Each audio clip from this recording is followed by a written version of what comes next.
Eps, je te présente toutes mes figurines de Triple H, le roi des rois, le King of Kings. Et est-ce que tu sais aussi pourquoi on l'appelle The Game?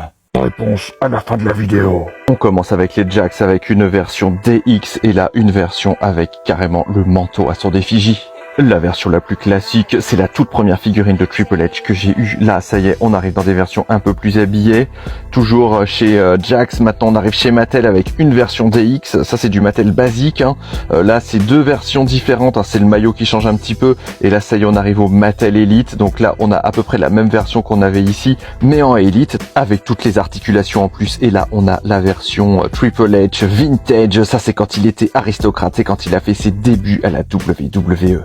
On continue avec la Mattel Rumblers, c'est la seule et unique sortie chez Rumblers. Je suis assez surpris que Triple H n'ait pas eu d'autres variants. Et on revient chez Jax avec les micro-agressions. Là, on a une version classique. Là aussi, c'est uniquement le dessin sur le maillot qui change. Ensuite, on a une version habillée. Et enfin, la version DX. Je te montre maintenant une version WWF Hasbro. Alors ça, c'est un custom que j'ai fait moi-même. À l'origine, c'était une figurine de Sid Justice. Et en fait, j'ai uniquement fait un travail de peinture et je lui ai rajouté une petite barbe et évidemment le logo de son maillot.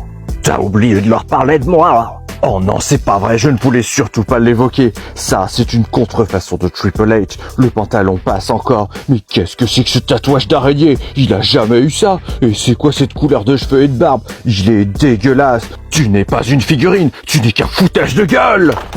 Bon, tu devais expliquer pourquoi je m'appelle The Game. Parfaitement. Eh bien, en fait, c'est en référence à Owen Hart, parce que peu de temps avant son terrible accident qui lui a coûté la vie, eh bien, Owen Hart devait s'appeler The Game. Et du coup, pour saluer la mémoire de Owen Hart, eh bien, Triple H a décidé de prendre ce nom pour pouvoir toujours l'avoir un peu avec lui lors de ses combats. Et si t'aimes la DX, abonne-toi.